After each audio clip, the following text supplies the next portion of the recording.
حضرت آدم علیہ السلام کی تخلیق کا قصہ۔ اللہ تعالیٰ نے جب کائنات کو پیدا فرمایا اور زمین و آسمان کو سجایا تو اس وقت زمین پر جنات آباد تھے، مگر وہ آپس میں فساد کرتے اور خون خرابہ کرتے تھے۔ ایک دن اللہ تعالیٰ نے فرشتوں سے فرمایا کہ میں زمین پر ایک خلیفہ یعنی نائب بنانے والا ہوں۔ فرشتوں نے عرض کیا، اے ہمارے پروردگار، کیا تو زمین پر ایسے شخص کو بنائے گا جو فساد کرے گا اور خون بہائے گا، جبکہ ہم تیری تسبیح کرتے ہیں اور تیری پاکیزگی بیان کرتے ہیں؟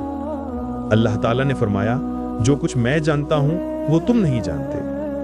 پھر اللہ تعالیٰ نے مٹی سے حضرت آدم علیہ السلام کو بنانے کا ارادہ کیا۔ اللہ تعالیٰ نے مختلف رنگوں کی مٹی لی جو زمین کے مختلف حصوں سے جمع کی گئی تھی، سرخ، سفید، کالی اور ان کے درمیان کے رنگ۔ یہ مٹی نرم اور گارے کی شکل میں تھی۔ اللہ تعالیٰ نے اپنے دست قدرت سے اس مٹی سے حضرت آدم علیہ السلام کا پتلا بنایا۔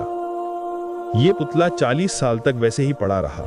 اس دوران فرشتے اور ابلیس، جو اس وقت بہت بڑا عبادت گزار تھا اور جنات میں سے تھا، اس کے گرد گھومتے اور اسے دیکھتے رہتے تھے۔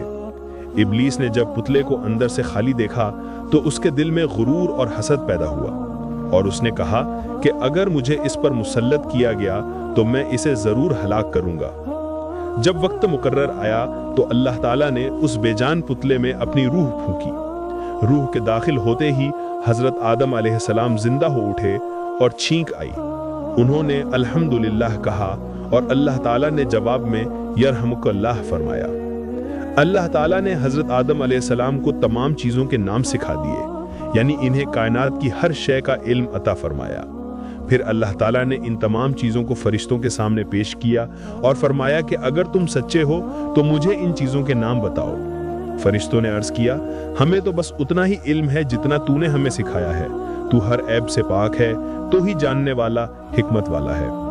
تب اللہ تعالیٰ نے حضرت آدم علیہ السلام سے فرمایا کہ اے آدم، تم ان فرشتوں کو ان چیزوں کے نام بتاؤ۔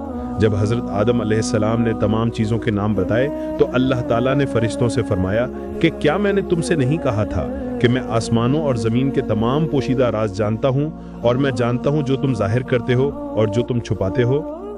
اس کے بعد اللہ تعالیٰ نے تمام فرشتوں کو حکم دیا کہ وہ آدم کو سجدہ کرے۔ تمام فرشتوں نے فرمانبرداری کی اور سجدہ کیا، مگر ابلیس نے انکار کر دیا اور وہ تکبر کرنے لگا اور کافروں میں سے ہو گیا۔ اس نے کہا کہ میں آدم سے بہتر ہوں، تو نے مجھے آگ سے پیدا کیا ہے اور اسے مٹی سے۔ اس نافرمانی کی وجہ سے ابلیس کو اللہ کی بارگاہ سے راندہ درگاہ کر دیا گیا اور وہ ہمیشہ کے لیے لعنت زدہ ٹھہرا۔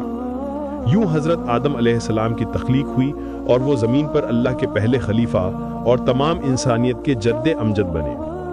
حوالہ: یہ قصہ قرآن مجید کی سورہ البقرہ آیت 30 سے 34، سورہ الحجر آیت 28 سے 31 اور دیگر کئی صورتوں میں بیان کیا گیا ہے۔ اس کی تفاسیر اور قصص الانبیاء کی کتابوں میں ملتی ہیں۔